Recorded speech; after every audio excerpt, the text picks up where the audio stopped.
السلام عليكم ورحمة الله وبركاته. رمضان مبارك دمان أصحابك وحيران جانلka waxay noo socday qisooyinkii nebiyada. Maantana waxaynu ka hadli doonaa qisada Nebi Yacquub calayhi salaam. Nebi Yacquub calayhi salaam waa mid ka mid ah nebiyada Allah uu soo diray bini aadamka, wuxuuna ahaa wiilka Nebi Isxaaq calayhi salaam.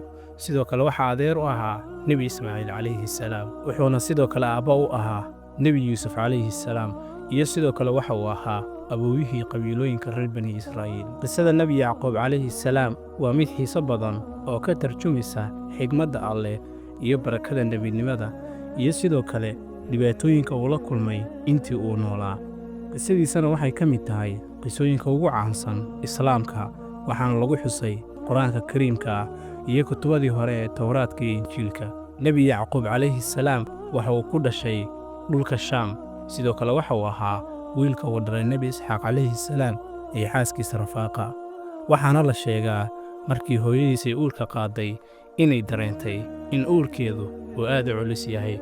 Markaas ayaa Ilaah ay baryeen, Allana wuxuu u waxyooday in caloosheeda ay ku jiraan laba wiil oo mataano ah, kuwaasoo noqon doona laba ummad oo kala duwan.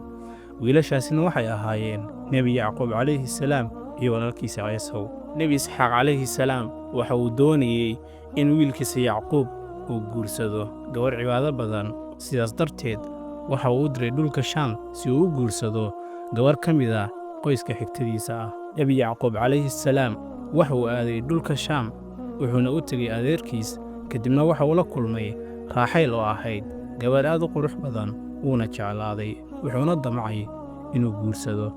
Adeerkiisna waxa uu ku yidhi, haddii aad rabto inaad guursato Raaxayl, waa inaad ii shaqaysaa muddo 7 sano ah. Nebi Yacquub calayhi salaam waa uu aqbalay, wuxuuna u shaqeeyey 7 sano.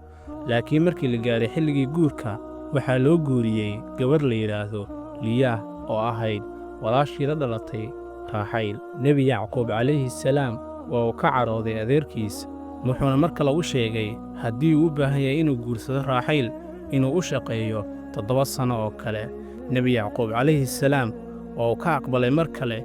Markaas ayaa waxaa loo guuriyey Raaxayl.